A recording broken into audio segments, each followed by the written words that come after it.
좀 약간 어려움이 있을 수 있습니다. 그래도 여러분들 기본적으로 다 아셔야 되는 부분들이라 이제 짚고 넘어가는 걸로 하겠습니다. 기본적으로 지구에 사는 모든 생명체들은 태양의 에너지를 산다고 말씀드렸습니다. 그래서 태양의 에너지를 직접 이용할 수 있는 건 식물이고, 그래서 우리가 식물을 통해서 태양의 에너지를 섭취한다 이렇게 말씀드렸는데, 그럼 결국은 물론 태양의 에너지를 이용해서 이렇게 광합성을 하는 것도 있지만, 그 식물이 자라는 데 가장 필요한 건 사실은 영양분이잖아요. 제가 그저께 강의에서 식물이 제일 필요한 영양분 비료의 3요소에 대해서 말씀드렸어요. 한번 이제 외워보시고, 그거는 머릿속에 있으셔야 돼요. 질소, 인. 하나가 생각이 안 난다. 빨리 가야 되죠. 빨리 봐야 돼. 가리. 네, 가리. 칼륨인데 가리가리 한다고 그랬죠. 네, 칼륨. 그 외에 뭐 칼슘이라든지 마그네슘 같은 그런 것들이 특히 이제 부족하면 안 되는데, 작물을 키워볼 때 칼슘이 특히 부족하면 안 돼서 제가 난각 칼슘도 만든다고 그랬습니다. 그래서 칼슘을 우리가 얻을 수 있는 곳은 주로 이제 달걀 껍데기라든지 아니면 이제 조개 껍데기도 되게 좋아요. 그래서 그 조개 껍데기 같은 것도 이렇게 분쇄를 해서 네, 그 제품화된 것들이 나와 있습니다. 그러니까 칼슘을 보충하기 위한 방법들이죠. 칼슘 보충이 굉장히 중요한데, 실제는 근데 그래서 뭐 그 칼슘, 마그네슘까지 넣어서 비료 5요소라고까지 얘기를 하는데, 실제로 제가 식물이 필요한 건 그 5가지만이 아니다. 네. 미세 영양소 그 외에 등등등 해서 거의 100가지 가까운 미세 영양소가 인간과 똑같습니다. 우리도 그 5가지 미세 영양소만, 그 영양소만 갖고 살 수가 없는 거잖아요. 제가 탄수화물, 단백질, 지방 요것만 갖고 우리 살 수가 없다고 말씀드렸어요. 그래서 우리가 미네랄을 섭취하기 위해서 채소를 먹고 미네랄이 많이 들어있는 것들을 섭취하기 위해서 노력하는 거죠. 물도 있잖아요. 수돗물 안 마시죠, 전부 다. 그죠?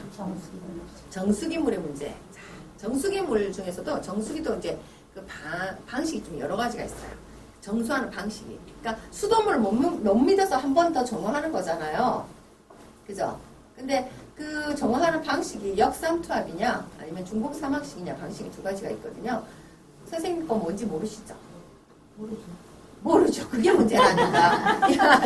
이제 알기로는 제일 싼 것이 제일 우리 몸에는 좋다고 그래서 좀 들은 거. 그렇죠. 그게 뭐냐면 필터가 약하다는 거, 아니 싸다는 건 필터가 적다는 얘기거든요. 그러면 싹 다 못 걸러낸다는 얘기거든요. 근데 이게 싹 다 걸러내는 필터, 이게 바로 이제 역삼투압 방식인데, 이게 말하자면 사실은 그 수돗물 사업소에서는 수돗물을 그냥 마셔도 된다고 하잖아요. 네. 그만큼 이제 마지막 그 강정에서 다 이렇게 걸리기 때문에 깨끗하니까 그냥 마셔도 될 만큼 깨끗하다고 주장하는 수돗물을 또 걸르는 거잖아요. 그러면 수돗물에 뭔가가 있었다면 그게 싹 걸러지는 건데, 그런데 문제는 그 수돗물 속에는요, 미네랄이 되게 많아요. 강물을 주로 이용해서 수돗물을 만들잖아요. 강물은 주로 바위나 흙을 지나오죠, 강물이. 근데 미네랄이라는 게 어디 많이 들어있냐면 다 이 돌이나 흙 속에 들어있단 말이죠. 그러니까 우리가 그 미세 영양소가 원래는 그 흙이나 돌 속에 이미 다 잔존하도록 되어 있어요. 예, 그런데 그런 것들이 이제 강물이 글로 지나오면서 그게 녹아서 그 강물을 끌어다가 만드는 수돗물은 미네랄이 존재합니다. 근데 정수기가 뭔가 이제 수돗물에 뭔가 더러운 게 좀 안 좋은 게 남아 있었다면 걸르겠죠, 당연히. 걸르는데 얘가 선별적으로 못 골라요. 어떻게 고를까요? 싹 다 골라버리는 거죠. 무슨 얘기인지 아시죠? 좋은 놈, 나쁜 놈 가릴 것이 싹 다 골라버리는 거죠. 그래서 나왔을 때는 무슨 물? 맹물. 이렇게 되는 거죠. 아무것도 안 들은 물인데요. 아무것도 안 들은 물은 우리 이 학교 때 배웠죠. 증류수. 그죠? 이렇게 하면 그 순수한 물이 되잖아요. 근데 사람은요, 아무것도 안 들은 그 순수한 정제수나 증류수를 마시면 어떻게 되는 거죠? 설사해요. 안 좋아요. 그리고 미네랄이 빠지면 물이 산성으로 바뀌는 거 아세요? 정수기 물을 마셨을 때 잘못하면 내가 산성물을 피하려다가 우리 산성 비도 안 마실라 그러잖아요. 산성물을 마시게 돼요. 미네랄이 없어지면 산성물이 쉬워요. 뭐 그런저런 이유, 아주 말이 또 옆으로 또 샜네. 어쨌든 물도 그렇지만 물도 우리가 완벽하게 순수한 물은 마실 수가 없다는 거죠. 미세 영양소들이 들어간 미네랄이 많이 들어있는 물을 마셔야 된다는 거죠. 특히 이제 지하수들이 미네랄이 많죠. 왜냐하면 이제 흙 속을 통과하면서 다 녹았다는 얘기죠. 그 수도의 미네랄과 그런 이런 그 우리 시판을 하고 있는 그런 미네랄 그 생수 제품의 미네랄 비교해 보면 큰 차이가 없어요. 어차피 다 흙하고 뭐 이렇게 해서 녹은 거라서 어쨌든 기본적으로 모든 식물은 땅으로부터 영양분을 흡수해야 합니다. 그러니까 땅 속에 뭔가 영양거리가 있어야 돼요. 밥을 이제 우리 밥 먹는 것처럼 걔들은 땅 속을 통해서 땅 속에 있는 영양분을 빨아들여서 그걸로 네, 성장을 하는 기본 원리를 가지고 있는데 그래서 우리가 이제 농사를 유기농사를 하시는 분들도 그렇고 관행농사를 하시는 분들도 그렇고 매년 봄에 하는 일이 일단 땅을 갈잖아요. 땅 갈 때 그냥 갈지 않거든요. 어떻게? 거름을 넣어요. 그러니까 작년에 작물들을 키우면서 다 소진되었던 영양분이 다 소진되었던 거죠. 그러면 봄에 다시 재투입을 해주는 거죠. 그게 이제 우리 밭갈이 하면서 밑거름 넣는다는 표현을 하는 겁니다. 그래서 그걸 거름을 이제 기본적으로 그 거름을 넣어주고 그것도 부족해서 어떡합니까 나중에? 웃거름을 주죠. 웃거름. 웃거름이라는 것은 자라는 도중에 계속 영양분을 모자란 영양분을 투입해 주는 걸 웃거름이라고 표현을 하죠. 그래서 그 웃거름도 한 번만 하느냐? 아니에요. 몇 번씩 해야 돼요. 1차, 2차, 3차. 근데 그 작업들이 굉장히 무단한 작업들이에요. 되게. 그래서 제가 말씀드린 자연농법으로 하면 그런 작업이 필요가 없다. 무투입이에요. 퇴비도 안 넣어요. 얼마 좋아. 할 일이 없어요. 그냥 까먹으니까. 근데 그 대신에 밭을 엄청 잘 만들어야 해요. 그러니까 자생적으로 이게 돌아갈 수 있도록 자체적으로 밭이 돌아갈 수 있도록 더 이상의 투입이 필요 없을 정도로 밭을 충분히 영양가 있는 밭을 만들어 놔야 가능한 일인 거죠. 근데 그 만드는 과정이 되게 복잡. 그것도 제가 만드는 방법 알려드릴게요. 마지막에. 자, 그래서 퇴비란 일단 땅심을 키우는 보약이라고 생각하시면 돼요. 이걸 키워야 식물이 먹든 누가 먹든 어쨌든 영양이 풍부한 땅이 된다는 거죠. 자, 토양 계량제 같은 것도 이거 많이 넣는데요. 이제 이거 시판하고 있거든요. 근데 이런 것들을 많이 넣으면 별로 땅이 산성화되는 경향이 있어요. 이게 토양 계량제라는 게 유기농에서는 잘 안 쓰려고 해요. 맞아, 땅을 개선시키는 건데 중화시키고 개선시키는 건데 이것도 별로 많이 쓰진 않습니다. 땅이 튼튼해야 식물이 잘 자라고 그래야 튼튼한 작물이 자라기 때문에 자, 퇴비는 굉장히 중요한 위치를 차지하는데 이게 되게 중요하죠. 미생물도 뭘 먹어야 해요. 무슨 말인지 밥이 필요해요. 식물만 필요한 게 아니라 그 안에 살고 있는 미생물이 역시 밥을 먹어야 미생물이 활동하고 분해하고 식물의 자람을 도와줄 수 있어요. 근데 미생물이 존재하지 않는 흙은 식물도 도움을 못 받잖아요. 잘 못 자라요. 그러니까 우리 그 산 속에 이렇게 발이 푹 들어가는 이런 땅 속에는 그 땅 밑에는 조사를 해보면 미생물의 양이 엄청나죠. 한 숟가락에 막 15마리 이런 식이죠. 응? 엄청나게 있는데 우리 저 학교 운동장 파보면 미생물 없어요. 없어요. 그 학교 운동장 딱딱하게 만들 때 어떻게 하는지 아세요? 그 인조잔디 같은 거 안 깔았는데도 바닥이 왜 순단하게 다져져 있잖아요. 하얀 거 색깔이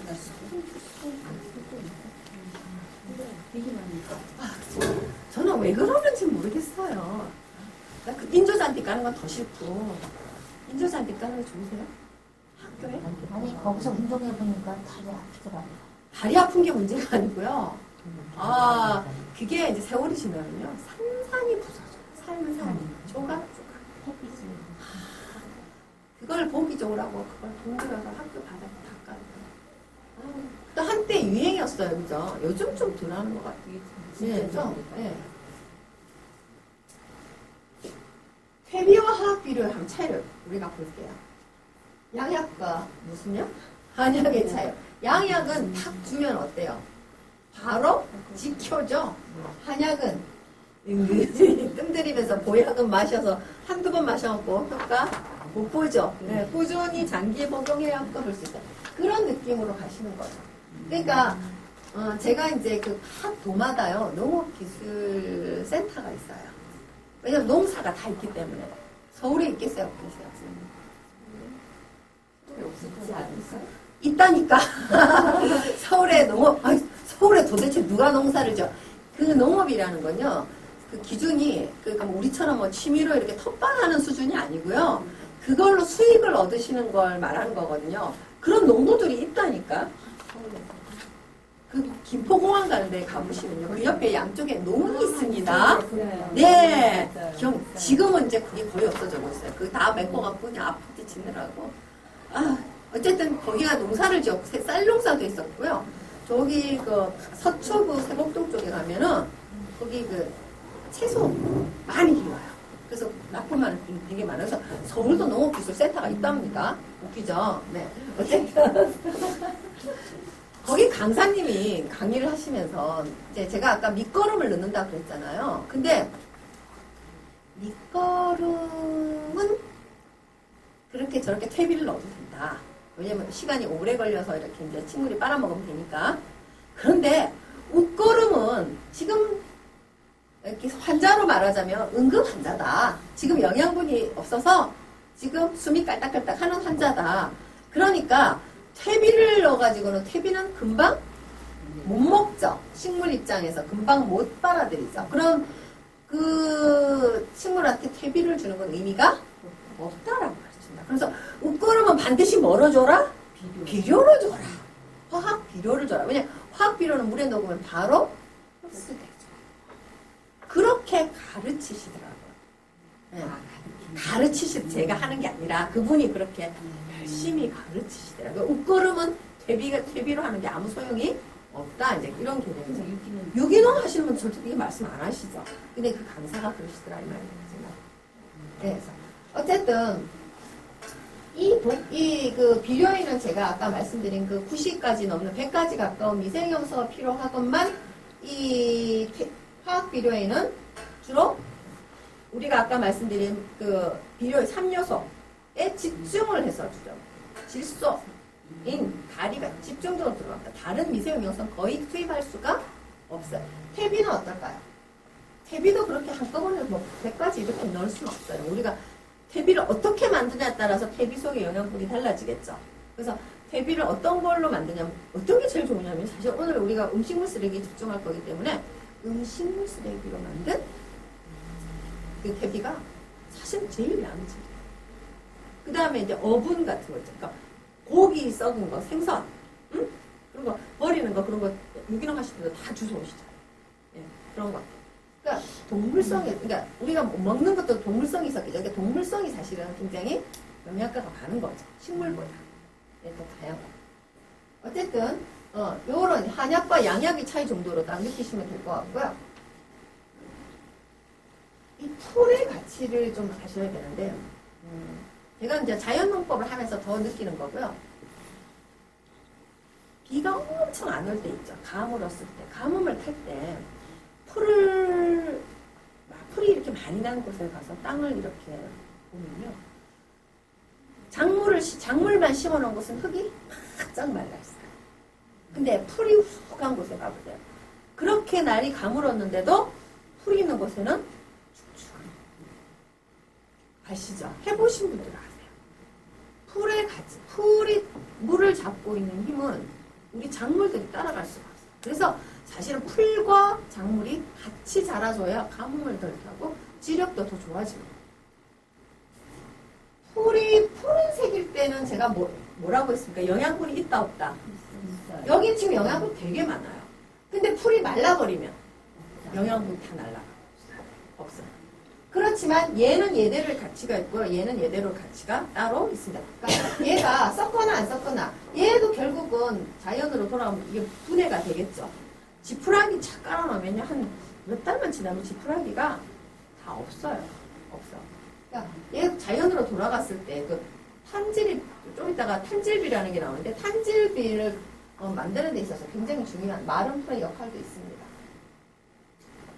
퇴비의 종류를 볼게요. 이거 좀 헷갈리죠? 거름, 비료, 퇴비, 구비. 이거 뭘까요? 자, 우리 유기물과 무기물이라는 게 있어요. 자, 유기물은 우리 음식 같은 게 유기물이에요. 유기물은 뭐예요? 음식? 네, 그러니까 어떤 형태를 띠고 있는, 그러니까 우리가 지금 밥을 먹는다. 그게 유기물이죠. 우리 사람도 다 유기물이고, 형태를 띠고 있는 건 다 유기물이에요. 그런데 식물은 이 유기물 상태를 먹을 수는 없어요. 식물이 빨아먹는다고 하는 영양분은 뭐냐면 무기질이에요. 질소, 인, 가리와 같은 무기질이에요. 분해되어서 완전히 원소로 나뉘는 거죠. 그것을 식물이 먹는 거지 유기물 자체를 먹을 수는 없어요. 그러니까 유기물이 완전히 분해되어서 무기물로 바뀌었을 때 식물이 섭취하는 거거든요. 그러면 비료는 뭐냐면요. 비료는요. 바로 뭐라고 생각하시면 되는 이거 무기물이라고 생각하시면 돼요. 거름은 유기물이라고 생각하시면 돼요. 그러니까 유기물 중에서도 유기물과 무기물을 합친 건데 이 거름 안에는 퇴비가 들어가고 구비가 들어가는 거죠. 이해되시죠? 네. 거름 준다. 거름은 모든 게 다 거름이 될 수 있어요. 거름. 그냥 내가 이걸 발효를 시켰든 안 시켰든 다 거름이 될 수 있어요. 그러나 퇴비는 어떤 건가요? 발효 과정을 거쳐야 돼요. 무슨 말인지 아시죠? 예. 구비 같은 경우는 동물의 똥을 발효시킨 거죠. 사람 똥도 발효해요. 사람 똥 발효해갖고 저는 집에서 음식물 쓰레기 때문에 이해만 하는 게 아니라 지렁이를 같이 키우는데 지렁이 키우는 하수 처리장에 가시면은 지렁이를 키우는데 지렁이 밥을 뭘 주냐면 우리 집에서 나오는 정화조에서 나오는 저 오니 있잖아요. 똥을 그냥 주면 안 되는 거 아시죠? 우리 옛날에 농사 지으실 때도 똥바가지 똥지기 이렇게 메고 가서 바로 밭에다 주나요? 아닙니다. 묵히죠. 삭히죠. 독성을 그냥 생똥 주시면 다 죽어요. 그래서 거기 보통 밭에 입구에 가면 이렇게 둔봉 같은 거 하나 파놓고 구덩이 하나 파놓고 거기다 똥장 붙이고 와서 거기다 계속 붓죠. 별걸 다 알아요. 네. 저 봤어요. 네. 그래서 똥을 삭혀요. 그래서 옛날 애들 놀다가 똥구덩이 빠지기도 하고 막 그 똥도 오르고 막 그런 얘기들이 그래서 나온 거죠. 빠진 수 있거든요. 네. 경험자시구나. 빠지면 또 캐먹어야지. 빠져가지고 똥똥 올라가지. 진짜. 그러니까 거기서 이제 어느 정도 삭힌 다음에 밭에 투입해서 퇴비로 쓸 수 있는 거죠. 그거죠. 그래서 그런 것들은 보통 구비, 사람 똥이나 모든 똥 다 구비 종류로 이렇게 놓는데, 거기 지렁이 똥을요, 그냥 가져와서 사람 똥을 그냥 주는 게 아니라 거기서 이렇게 발효를 시켜줘. 말리고 삭히는 과정을 거친 다음에 지렁이 먹이로 투입하면요, 사람 똥이 5만 개 다 들었나 봐요. 지렁이가 얼마나 통실하게 잘 크는지. 똥만 먹고도 겁나 잘 커요. 사실은 이런 가정에는 없는데요. 이 농사를 하려면 지렁이를 또 먹는 거예요. 지렁이 공부도 따야 해요. 우리는 EM이라 지렁이 뺐어요. 근데 지렁이도 해야 돼. 농사를 하려면 모든 이렇게 다른 데서 하는 농업 과정들 있잖아요. 거기 가면 꼭 지렁이 꼭 들어가요. 지렁이가 안 들어갑니다. 저는 이제 지렁이 똥을요. 지렁이가 싼 똥을 분변토라고 하죠. 그 분변토로 농작물을 키우는데 또 퇴비를 쓰는 거예요. 자, 제가 말씀드린 유기물, 무기물, 자, 요거 두 개 구분을 잘 하셔야 됩니다. 무기물은 바로 흡수할 식물이 바로 흡수할 수 있는 거, 유기물은 흡수할 수 없는 것들입니다. 자, 염류장애라는 게 생기는데 이거는 좀 어려운 문제라. 이게 염류라고 그러면 소금 아니고요. 염이 소금이 아니고요. 우리가 소금을 뿌릴 리는 없잖아요. 그 소금이 아니고요. 이런 우리가 비료를 특히 합성 비료들을 많이 줬을 때 식물이 못 먹고 남는 거 있잖아요. 비료를 농부들이 주는 거 보세요. 그 정량을 주시나요? 좀 과하게 주지. 막 잘 자라라고 막. 우리 어머니도 하시는 거 보면 그래. 막 뿌리고. 근데 그거 하나는 아셔야 돼요. 주실 때, 특히 합성 비료 같은 거 주실 때, 위에다가 이렇게 휘휘 뿌리시는 거, 정답, 안 정답? 안 정답이에요. 네, 왜냐면, 이 질소 성분은 공기에 제가 많다고 그랬잖아요. 질소는 하늘로 날아가는 성질이 있어요. 그래서, 이렇게 작물 위에다 이렇게 휘휘 이렇게 허옇게 뿌려줘 봐야, 얘가 먹는 것보다 날아가는 게 더 많아요. 그래서 항상 그 비료를 줄 때는 땅을 파고 비료를 묻어요. 그리고 흙으로 덮어야지 효과. 그만큼 그러니까 소량을 가지고 효과를 볼 수 있지. 막 위에다 크게 막 양 많이 뿌린다고 효과가 절대 없는 거라는 거죠. 그래서 그런 것들을 우리가 바다 비료를 줬을 때 그런 것들이 축적해서 미량 요소가 너무 많을 때 땅이요. 이게 염료장애가 생기면 어떻게 되냐면 땅이 딱딱해져요. 그래서 심지어 농사 전문하시는 선생님께서요, 우리나라 제가 표토가 되게 얇다 그랬잖아요. 작물을 심을 수 있는 땅 깊이가 우리가 신생대에 만들어진 이 지형이라 흙이 만들어지는 시기가 좀 짧았던 거죠. 그래서 뭐 유럽 같은 데는 최하 50cm다 이렇게 했겠는데 우리는 한 30cm밖에 안 된다고 지금 심을 수 있는, 그러니까 흙이라고 부를 수 있는 곳은 한 30cm밖에 안 된다고 얘기해요. 그럼 그 아래쪽에 지금 우리 표피만 약간 지금 부드럽지 그 아래쪽엔 땅이 점점 딱딱해지고 있는 거예요. 그래서 이거를 깨부시려면 제가 다이너마이트로 폭발을 해버려야 된다. 이렇게까지 말씀. 이 지금 염류장애가 장난 아니래요. 우리나라 땅에 이게 하도 이게 심해가지고 그런 게 있다는 것만 알아두십시오. 네. 이게 다 영양 장애 때문에 생기는 얘가 이렇게 영양이 부족해 뭐 이런 거죠. 우리 키우다 보면 이렇게 약간 생기잖아요. 네. 자, 퇴비의 조건을 볼게요. 수분이 너무 물 많으면 썩어요. 그죠? 네. 그렇다고 수분이 없으면 뭐예요? 또 그게 훌훌 날아가지 그 영양분이 안 되는 거예요. 그러니까 적당한 양이 되게 중요해요.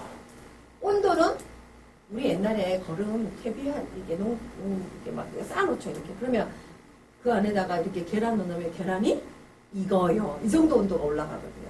발효할 때 열이 장난 아니죠. 자, 이 퇴비는 주로 현기성 아니고요. 호기성 발효. 그러니까 뭘 넣고 막 이렇게 쇠수랑으로 이렇게 뒤집어주는 그런 하는 거. 그다음에 산소가 필요하다는 게 이게 호기성이죠, 그죠? 호기성. 그다음에 탄질비라는 게 있어요. 탄소와 질소의 비율이에요. 이거는 뭐냐면 이거는 너무 어려운 문제라서 그냥 탄질비는 질소와 탄소의 비율. 탄소는 C잖아요. C는 뭐에 많을까요? 우리 재 같은 거, 네? 탄소, 그죠? 그러면 N, 질소라고 부르는 N은 어디 많으냐면 주로 우리가 비료에 많잖아요. 이게 탄질비가 질소가 30% 이상 들어야 퇴비화가 빠르다고 했는데 이 질소가 많다는 것은 우리가 질소는 어디에 제일 많냐면 똥, 오줌, 음식물 쓰레기 이런 데 되게 많거든요. 그런 것들이 30% 이상 들어가야 탄질비가 맞아서 퇴비가 잘 된다 이런 뜻이에요. 너무 풀만 많이 넣었다, 낙엽만 많이 넣었다 이러면 이렇게 마른 것들은 뭐의 비율이 높냐면 탄소의 비율이 높은 거예요. 그러니까 마른 것과 젖은 것이 적당히 이게 탄질비인데 이게 30% 정도 들어가야 된다는 뜻이에요. 통기성 이게 자꾸 뒤집어져야 되니까 공기 들어가야 되고요. pH 제가 1부터 14까지 있다고 말씀드렸죠? 제일 중간이 얼마? 중간이 1에서 14니까 중간이 7 중성이라고 말씀드렸죠. 그래서 물은 중성, 약간 알칼리성 이 정도가 가장 좋다고 그랬잖아. 7 왔다 갔다 하는 요 사이가 제일 마시기 좋은 물이라고 말씀드렸는데 우리 pH는 7에서 8이니까 이게 뭐예요? 약알칼리죠. 약알칼리. 7 중성에서부터 약알칼리 이 정도가 퇴비 조건에 좋다는 거죠. 산성벨로라는 얘기죠. 네. 그 다음에 미생물이 많아야 된다는 거고 시간이 어느 정도 소요된다는 거죠. 유기물 함량이 많아야 된다는 것은 영양분이 될 만한 재료가 많이 들어가야 된다는 얘기입니다. 뭐 깻묵이니 음식물 쓰레기니 이런 것들이 똥이니 이런 것들 다 필요하죠. 이 가볍고 부피는 커야 된다고 했어요. 이게 뭐냐면 통기성이에요. 그러니까 했을 때 이게 푹신푹신한 느낌을 줘야 된다는 거죠. 보수력, 보비력. 비력은 이거는 그 영양분을 잡고 있는 능력을 말합니다. 네, 보비력. 그 통기성 같은 거 다 발휘할 수 있는 상태가 되고요. 그리고 악취가 나면 이거는 발효가 된 게 아니고 우리가 누누이 배웠지만 부패한 거죠. 이거는 퇴비가 될 수 없는 거여서 악취가 없어야 되죠. 그래서 우리가 퇴비를 만들었을 때 거기다 똥도 넣고 오줌도 넣고 막 음식물 쓰레기 온갖 것을 다 넣고 만들었음에도 불구하고 최종 결과물은 냄새가 안 났다는 거죠. 제가 그 얘기 들었나요? 자, 우리가 지금 EM을 중간에 사용했을 때 절대로 부패하지 않고 무조건 발효하는 쪽으로 이끌어오는 힘이 바로 EM의 힘이잖아요. 자, EM을 쓰면 절대로 부패하는 쪽으로 가지 않습니다. 그런데 자, 여기서 우리가 지금 발효한다고 그랬는데 김치가 발효한 게 아니라고 제가 말씀드렸죠. 어느 정도 발효를 하다, 그러니까 발효의 개념을 정확하게는 알고 계시라고 그랬어요. 발효가 어느 정도 진행되다가 어느 상태에서는 옆으로 가는 거죠. 이게 숙성이라고 그랬죠. 이게 발효가 끝까지 가면 다 뭐가 된다고요? 가루. 모든, 그럼 김치도 발효가 완성이 되면 가루가 돼버리는 거예요. 그러니까 우리가 퇴비는요, 완성까지 가는 겁니다. 무슨 말인지 아시죠? 발효의 완성. 그래서 퇴비가 완성됐을 때 모두가 다 뭐가 됩니까? 가루가 돼버리는 상태죠. 자, 모든 재료 다 씁니다. 뭐 한약 찌꺼기 얻어와야 돼. 뭐 숯찌꺼기도 있어야 돼. 깻묵 혹시 얻어보신 적은 없어요? 깻묵은 이제 깨를 짜고 나면 이제 깨 덩어리 찌꺼기잖아요. 근데 이렇게 동그랗게 도넛처럼 이렇게 주는데 그게 겁나 딱딱해요. 망치로 때려도 안 부셔지고요. 밟아도 안 부셔지고요. 아주 그거를 퇴비를 만들기가 무지하게 힘든데 그거를 이제 물속에 담궈놨다가 그렇게 해서 해야지 도저히 인력으로는 깰 수 없는 상태예요. 뭐 쌀겨, 왕겨, 오늘 가져온 이 쌀겨 이런 것들도 결국은 다 그런 것들 할 수 있는, 퇴비할 수 있는. 뭐 재료에서 쓸 수 없는 건 없습니다. 여기 똥오줌은 안 나오는데 똥오줌까지 다 가능한 겁니다. 네. 이런 거 다 읽어보시면 아시겠죠? 자, 그리고요, 중요한 거는요, 밭에 뿌리는 6개월 일용채가 사라져요. 그러니까, 그, 시중에 판매하는 친환경 퇴비라고 해서 사와서 줬는데, 작물이 죽었다. 이런 경우 가끔 있어요. 그게 뭐냐면, 얘가 퇴비 만드는데 5달 걸렸잖아요. 그죠? 그러면 제가 숙성하는데 또 얼마 걸려야 돼요? 5달. 이게, 아무리 천연 퇴비라도 만들어지는 만큼 숙성 기간이 필요한 건데 이게 숙성이 덜 끝난 애를 판 거지. 그거 이제 그래서 그게 독성이 남아있다가 작물에 줬을 때 죽을 수도 있는 거죠. 그래서 이게 빨리 독성이, 그러니까 이 숙성 기간을 충분히 거친다 이게 굉장히 중요합니다. 우리 퇴비가 완성이 되면 절대 냄새 안 나잖아요. 그냥 구수한 냄새만 나잖아요. 그러면 이건 호기성 이 퇴비 만드는 방법을 제가 안 알려드릴 수가 없는 게 아직은 유기농에서 다 이렇게 퇴비를 만들어요. 그죠? 이렇게 만들어요. 근데 우리는 이런 거 하기 힘들어. 왜냐하면 이거는 그냥 평평한 땅에다가 이렇게 쌓고 위에다 비닐을 푹 씌워서 비 안 맞게 하는 방법이고요. 여기는 아예 퇴비장을 탁 이렇게 제대로 곽을 탁 짜서 이렇게 퇴비를 만들 수 있도록 이렇게 만들어야 되는 거. 제일 쉽게 하는 게 이거거든요. 땅을 파. 구덩이를 하나 파요. 그리고 넣는 거죠. 자, 제일 밑에 무역토를 넣는 이유는요. 우리 EM의 역할과 똑같다고 보시면 돼요. 미생물을 작용을 하기 위해서 산에 가서 이것도 산에 가서 이거 미생물 떠올 때요. 이걸 접종한다고 표현을 하거든요.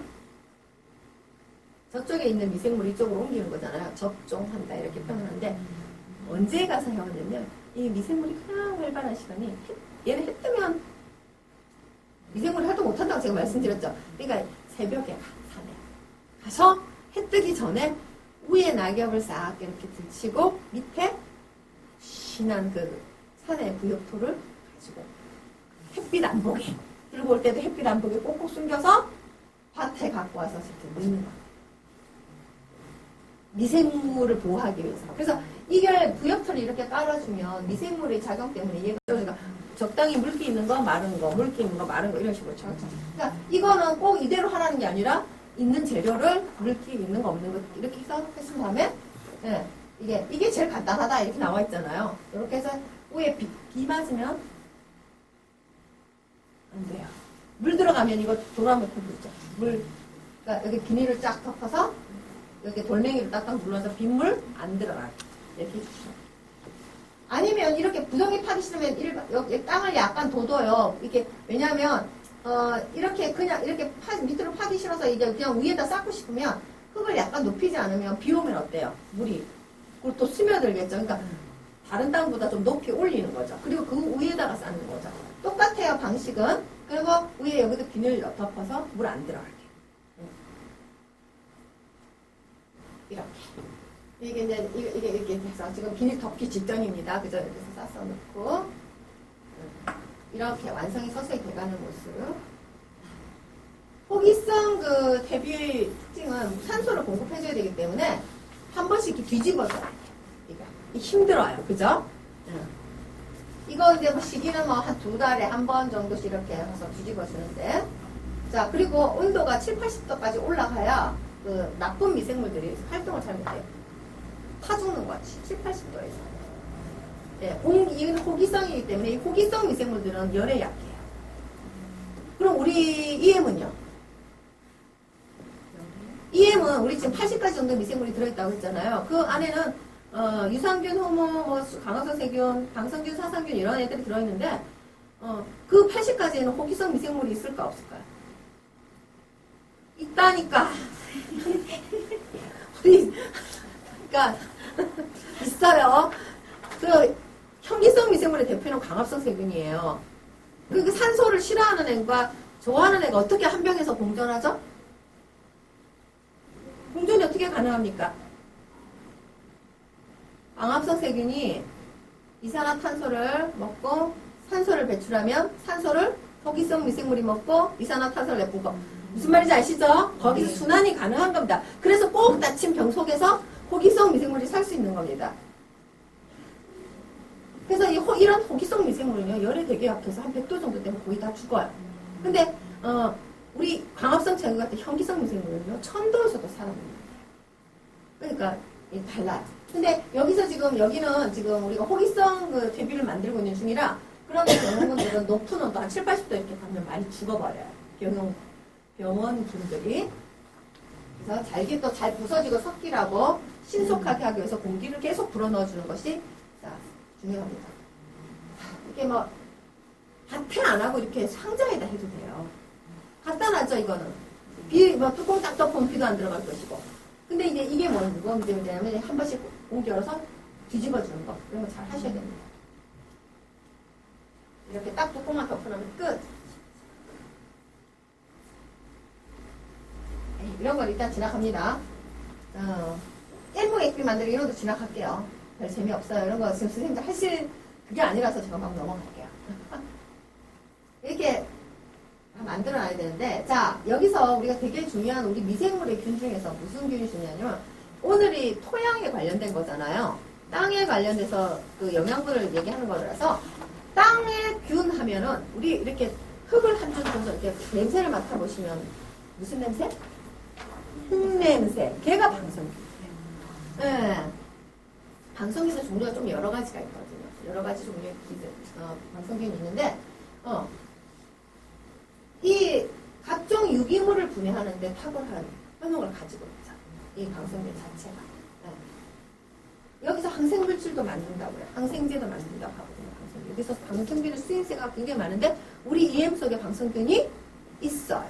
그래서 퇴비를 만들 때 우리 EM을 사용하면 분해 속도가 빨라지는 거죠. 예. 다른 애들은 다 기억 안 하셔도요. 그 EM 속에 그 제일 중요한 3가지 미생물하고 방성균, 사상균 정도는 기억에 넣어두시는 게, 저도 나머지는 잘 몰라요. 네, 잘 모릅니다. 못 외우고 다닙니다. 음식물 찌꺼기 퇴비만 되면 이런 것도 제가 넘어갑니다. 우리는 오늘 음식물에다 집중할게요. 지금부터 진짜 EM 얘기를 할게요.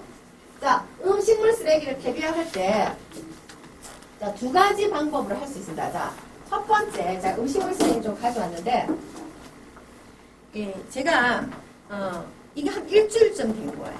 그러니까, 다른 쓰레기는 제가 멀리 들고 오는 그런 데를 못 넣어보고요.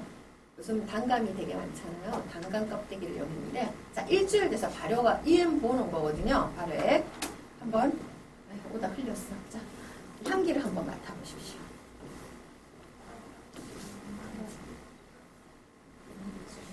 네, 일주일 발효했어요. 요즘 날씨 별로 그렇게 온도 높지 않잖아요.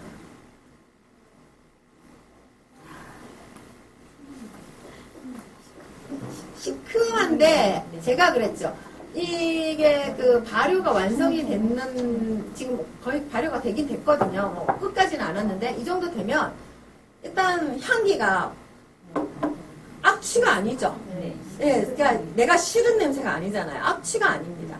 이게 발효가 완성이 돼. 근데 형태가 없어진 건 아니라는 거죠. 형태는 그대로 있어요. 근데 만져보시면 되게 물컹 이렇게 되는 거죠. 이런 상태가 발효가 완성이 된 건데, 자, 음식물 쓰레기를 퇴비할 때, 자, 이렇게 하는 방법이 있고요.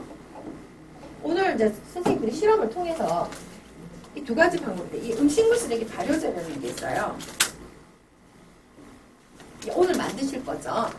자, 이 발효제가 있는데, 이게 뭐냐면, 쌀겨에다가 EM을 코팅해 놓은 거예요. 근데 제가 이거를 개봉을 한 상태에서 너무 이게 산소 노출을 너무 오래 시켜가지고 향기를 한번 좀 맡아보시겠어요? 상태도 한번 손으로 만져보시죠.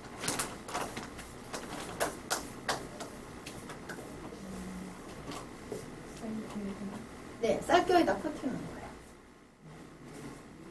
자, 저거를 지금 저게 800g인가인데 한 봉에 3,500원에 팔아요. 회사에서.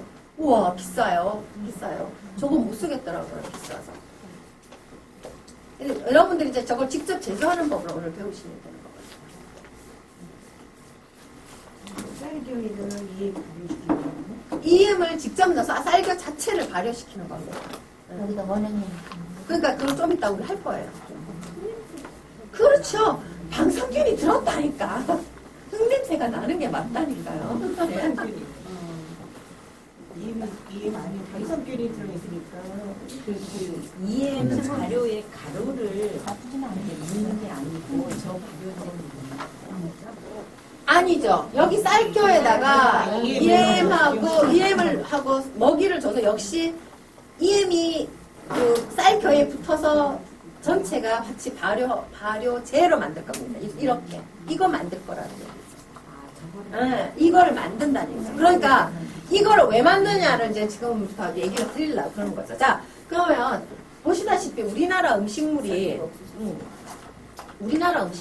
좀 뭐라고 할까? 국물 많잖아요. 물이 많잖아요. 쓰레기 특징 자체가. 그래서 저기 보시면 여기 지금 하시는 거는 무슨 뭐 배추 막 김장하고 나면 이런 배추라서 물기가 없는데 우리나라 음식물이 너무 물이 많은데 거기다 EM 발효액을 부으면 물이 더 많아지잖아요. 그래서 이거를 개발한 거거든요. 그러니까 이건 뭐냐면 물기를 일단 모든 음식물 쓰레기 일단 물기를 빼고 넣는 걸 기본으로 하실게요. 물기를 좀 그리고 또 소금기 있고 막 짠 간 돼 있는 이런 것들은 물에다 좀 헹궈서 좀 물기를 바구니 같은 데 쫙 빼신 다음에 그 다음에 이제 저렇게 표면적을 늘려줘야 되기 때문에 막 배추잎알이 하나 툭 이렇게 넣지 마시고 어떻게 너무 잘게 쓸 필요는 없으나 좀 이렇게 좀 썰어서 좀 잘게 썰어서 저렇게 넣으신 다음에 저 음식물 쓰레기 발효제를 넣어서 어떻게 합니까? 골고루 버무린다? 손으로 하기가 좀 꺼쩍지근하면 네, 뭐 도구를 쓰면 돼. 장갑을 끼든지 아니면 뭐 이렇게 주걱 같은 걸로 주시고. 네, 아무래도 손이 제일 활발하죠. 만능이에요. 자, 손으로. 자, 이렇게 하시면 된다는 겁니다.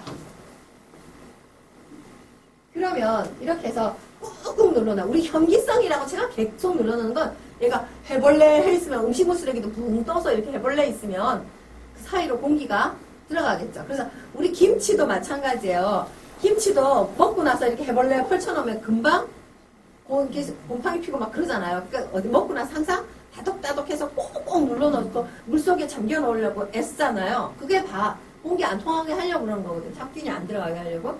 똑같습니다. 그래서 이걸 음식물 쓰레기를 이제 잘 버무린 거를 꼭꼭 많이 넣는 게 잘 될까요? 조금 넣는 게 잘 될까요? 응? 많이 넣는 게 잘 됩니다. 미생물 양이 많잖아요. 그래서 뭐든지 많이 넣는 게 딱이에요. 자, 꾹꾹 눌러서 잘 이렇게 한 다음에 위에 뚜껑 반드시 닫아주시고 밀폐. 자, 그러니까 뚜껑 있는 통이 필요한 거죠. 자, 꼭 눌러서 여름 날씨 한 일주일이면 저렇게 위에 하얗게 곰팡이가 쓰는데 저 곰팡이가 아니고 콩효라고 그랬어요. 발효하는 과정을 보시는 거죠. 진짜. 그러면 음식물 쓰레기 양도 좀 늘겠죠. 왜냐면 이게 발효제가 막 들어갔으니까. 그러면서 좀 뭐라 그러면 퇴비화하기에 굉장히 좋은 조건이래요. 그러면 이거를 땅에 묻으시면 돼요. 직접 밭에다가 이렇게 묻으실 수도 있는데요. 이게 지금 여기는 지금 작물이 없으니까 괜찮은데 저는 이 방법은 별로 권유해드리고 싶지 않은 게 예를 들면 여기에 이 앞에 고추 모종이 이렇게 서 있다고 생각해보세요. 그러면 얘를 이제 이렇게 골을 파고 음식물 쓰레기를 이건 발효 안 시킨 거 가져오신 거예요. 그냥 생쓰레기를 가져와서 저기다 넣고 저기다가 발효제를 뿌리는 거예요. 이 발효제를 이렇게 뿌리고 흙으로 덮어주는데 그러면 이제 그 안에서 발효가 일어나겠죠. 근데 발효할 때 반드시 뭐가 생긴다? 열이 생기죠. 근데 우리 생각에는 여기 만약에 작물이 있었다면 이게 위에서 안 보여서 그렇지 밑으로 뿌리가 이렇게 어디까지 왔는지 우리 모르죠. 그러면 얘가 발효 과정에서 발생한 열이 뿌리에 닿으면 작물이 그래서 저는 작물이 키우는 사이에다 저렇게 발효되지 않은 저런 생쓰레기 묻는 거는 안 되겠어요? 뭐 이렇게 생각하고 있어요. 그럼 저는 어떻게 하냐면 저는 실험을 할 때 어떻게 하냐면 밭이 이제 어느 정도 넓이가 되니까 밭 이런 한 5평 정도는 아예 퇴비장으로 작물을 안 심었어요. 거기는 계속 음식물 쓰레기를 묻으려고. 그러면 이제 몇 주 더덕입하고 오늘 나온 쓰레기 갖고 와서 네. 근데 저렇게 직접 해서 발효제를 넣는 것보다 집에서 발효를 시켜오는 게 더 좋아요. 무슨 얘기인지 아시죠? 네. 저거는 귀찮아서 저렇게 하는 거고요. 집에서부터 발효를 시키면 집에서부터 음식이 또 썩지도 않잖아요. 그죠? 발효가 되지. 그래서 보관하기도 좋고 그래서 저는 반드시 집에서 발효를 해와서 그냥 붓죠. 물기만 빼고 와서 붓죠. 자, 물도 제가 버리지 말라고 했죠. 음식에서 나온 그 액비 그리고 또 EMA 성분 그것들이 합쳐서 좋은 영양분이에요. 옷걸음 줄 때 좋겠죠. 그래서 그거 액비로 사용하셔야 돼요. 버리지 말고. 그래서 음식물 쓰레기만 딱 넣고 땅을 다시 흙으로 덮기 전에 이제 이렇게 하셨으면 흙을 한 삽 떠서 얘를 이렇게 해서 좀 골고루 좀 섞어. 무슨 말이냐면 음식물 쓰레기끼리 붙어 있으면 부피하기가 쉬워요. 이렇게 음식끼리 막 이렇게 붙여서 떡이 지죠? 그러면 부피하기가 쉬워요. 그러니까 흙을 한 삽 넣어서 이렇게 좀 흙하고 이렇게 버무려 주시라고. 무슨 말인지 아시죠? 그 다음에 완전히 흙을 덮으시는 거예요. 자, 그럼 여름 날씨에는 한 열흘, 네. 겨울 날씨에는 네, 이게 미생물이 제가 따뜻한 온도를 좋아한다고 했잖아요. 20도 이상의 날씨인데 겨울에는 0도 이하로 내려가잖아요. 그럼 발효도 잘 안 돼요. 그러니까 우리 이제 EM의 문제가 뭐냐면 제가 겨울철에 음식물 쓰레기 처리 방법이 없는 게 되게 답답해요. 여름은 그러니까 지금 가을 한 11월, 12월까지도 어떻게 가서 계속 처리할 수 있는데 1월, 2월은 진짜 일단 땅을 못 파. 무슨 말인지 아시죠? 땅이 땡땡 얼어가지고 땅을 못 파. 그래서 처리할 방법이 없는 거죠. 미생물도 활동을 안 해요. 네. 그런 문제가 있습니다. 자, 이렇게 하는 거 저 반대라고 했습니다. 분명히. 네. 작물이 옆에서 크고 있는데 언제 뿌리가 이렇게 올지 모르는데 반대입니다. 자, 집에서 하는 방법. 퇴비 상자 만드는 방법. 어떻게 할까요? 네? 자, 이렇게 스티로폼 박스 뚜껑 있는 거 구하셔야 돼요. 뚜껑 있는 거 구하셔갖고 흙을 담아요. 흙은 무슨 흙이든 다 좋으나 산의 부엽토 같은 건 더 좋아요. 더 잘 돼. 왜냐면 그 안에 미생물이 많기 때문에 더 잘 돼요. 그래서 저는 이게 이제 여기는 작물을 안 키우는 거라서 그냥 쓰레기를 넣고 이 손이 제 손입니다. 여기 지금 발효제를 뿌리고 있죠? 그래서 이렇게 해도 되고 아니면 아까 제가 말씀드린 대로 미리 발효를 해서 저렇게 번거로운 과정을 거치지 않고 물기만 빼서 바로 투입하는 거죠. 그렇게 한 다음에 잘 섞죠. 흙하고 음식끼리 안 붙도록 흙하고 좀 잘 섞으신 다음에 나머지 흙을 완전히 덮어주셔야 됩니다. 음식물이 밖으로 노출되지 않도록 땅에 묻어버리시는 겁니다. 이렇게 하신 다음에 뚜껑을 닫아놓으세요. 항상 현기 상태를 만들어주는 게 중요해요. 자, 이렇게 한 다음에 밭에 묻는 거랑 똑같아요. 한 열흘이면 다시 파보세요. 없어요. 없어요. 이 참외 껍데기가 다 어디로 갔나? 이제 없어져요. 흙으로 돌아간 거죠. 자, 제가 생쓰레기 묻으면 열을 갖고 택도 없다고 그랬죠? 네, 2달 정도 가야, 뭐, 한두 달 이상 가야, 사라지거든요. 근데 문제는 이 뚜껑을 닫아 놓은 다음에 이대로 두시면 안 되고요. 한 이틀 뒤에 그 뚜껑을 한번 열어주세요. 그러면 그 뚜껑 안에 물방울이 쫙 잡혀 있을 거예요. 왜냐하면 제가 반드시 발효할 때는 뭐가 발생한다? 열이 발생한다. 그 열이 밖으로 빠져나가지 못하고 거기에 물방울로 쭉 맺혀 있는 거예요. 그거를 털어주지 않으시면 그 물방울이 갈 데가 없으니까 도로 밑으로 흙으로 다 떨어져서 흙이 어떻게 될까요? 죽사발이 되는 거죠. 그러니까 한 번씩 물기를 털어주셔야 돼요. 발효되는 동안 한 번씩 뚜껑 열어서 이렇게 털어주시고 이렇게 해서 그러면 그 다음 주에 이제 발효가 완성이 되면 이번에는 이제 그 옆에 파도 되죠? 아니면 발효가 완성되면 다시 파고 계속 묻어요. 그래서 이걸 한 몇 달 하시면 하나의 완전한 대비 상자가 됩니다. 음식물 쓰레기도 처리합니다. 그래서 그때 또 하나 주의하실 거. 요게 이제 대비 상자가 다 됐다고 해서 얼른 가서 이거 퇴비로 써야지 하고 쓰시면 안 된다고 그랬죠. 제가 얼마만큼 숙성하라고요? 네, 이 퇴비 만드는데 네, 한 달 걸렸으면 숙성도 한 달. 그러니까 숙성하는 음식물 투입 안 하고 이제 또 숙성을 좀 하신 다음에 그다음에 화분이나 이런 데 퇴비도 쓰시면 되는 거예요. 그러니까 돈 주고 퇴비 사실 필요가 없다는 거죠. 음식물 쓰레기만큼 훌륭한 퇴비가 없어요.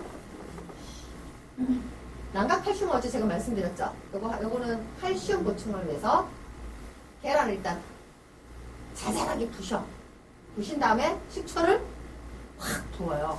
그러면 얘가 이렇게 부르르 끓어올라요. 화학작용을. 그래서 요걸 뚜껑을 꼭 닫아서 한 달.